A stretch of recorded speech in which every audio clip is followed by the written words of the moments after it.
ஆண்டவராக இயேசு கிறிஸ்துவினே நாம் மையப்படுவதாக இந்த காலைவெளியிலே உங்கள் யாவரையும் பார்ப்பதில் மிகுந்த சந்தோஷம். பைபிள் எனக்கு ரொம்ப பிடிச்ச வசனங்களில் ஒரு வசனம். அது தாவீது ரொம்ப அழகாக ஒரு ஜெபமாக பண்ணுறார்.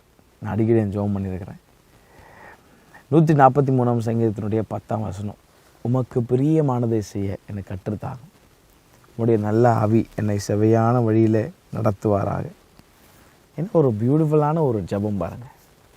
உமக்கு பிரியமானதே செய்ய எனக்கு கற்றுத்தாங்கப்பா. ஒரு நாளும் நம்ம பண்ண வேண்டிய ஒரு ஜெபம், கேட்க வேண்டிய காரியம். எனக்கு நினைவு இருக்கும் போதெல்லாம் ஆவியானவர் அந்த ஜெபத்தை எனக்கு பண்ண வைப்பார். எனக்கு மைண்டில் அடிக்கடி எப்பயாவது வரும்போதெல்லாம் ஜெபத்தை பண்ண வைப்பார். One of the beautiful prayers of David. நமக்கு பிரியமானதே செய்ய எனக்கு கற்றுத்தாங்க ஆண்டவர். வாட் அ பியூட்டிஃபுல் ப்ரேயர் பாருங்கள். ஆண்டவர் உங்களுக்கு என்ன பிடிக்கும் எனக்கு சொல்லித்தாங்க, நான் அதை செய்கிறேன் அப்படின்ற. இந்த காலவெளியில் நீங்கள் எப்படி ஜெபம் பண்ணுறீங்க? நீங்கள் எப்படி ஜெபம் பண்ணுறீங்க? என்ன கேட்குறீங்க?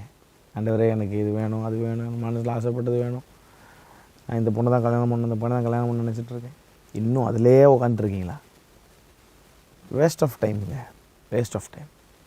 எல்லாத்தையும் ஒரு பக்கம் வச்சுட்டு நீங்கள் பண்ண வேண்டிய ஒரே ஒரு ஜெபம். ஆண்டவர் ரொம்ப ப்ளீஸ் ஆயிடுவார் அந்த ஜெபத்தை பண்ணிங்கன்னா. எவ்வளோ ஒரு அழகான தாழ்மையான ஜெபம் பாருங்களேன். தாவீது ரொம்ப அழகாக மனசை அப்படியே ஆண்டவர்கிட்ட தொடர்ந்து ஒப்பு கொடுத்து கேட்குறான். உங்களுக்கு பிரியமானதை சரி எனக்கு கட்டுறதாங்கப்பா. உங்களுடைய நல்ல ஆவியானவர் என்னை செவையான வழியில் நடத்துவாராக அப்படின்னு ஜெபம் பண்ணுறார்.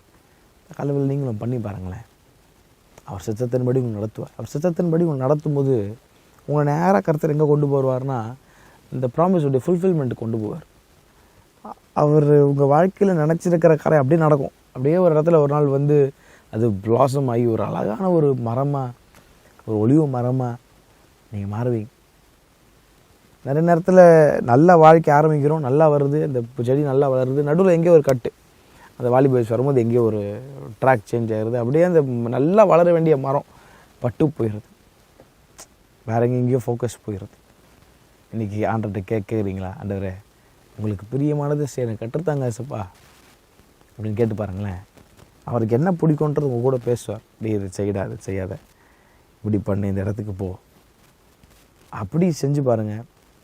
அவருடைய இருதயம் ரொம்ப சந்தோஷப்படும். அவர் இருதயம் சந்தோஷப்பட்டுருச்சுன்னா, உங்களை நினைக்கும் போது அவர் சந்தோஷப்பட்டுட்டாருன்னா அதை விட பெரிதான பிளஸ்ஸிங் ஒன்றும் கிடையவே கிடையாதுங்க. அதனால் உங்கள் ஜெபத்தில் மெயினான ஒரு ஜெபமாக அது இருக்கட்டும். மற்றதெல்லாம் உங்களை பின்தொடரும். முதலாவது நீங்கள் கர்த்தரை தேடும் போது, அவருடைய சித்தத்தை, அவர் இருதயத்தை தேடும் போது மற்றதெல்லாம் உங்களை பின்தொடரும். அதை குறித்து கவலைப்படாதீங்க. கர்த்தர் தாமே உங்களை எவரையும் ஆசீர்வதிப்பாராக. Have a blessed day. God bless you.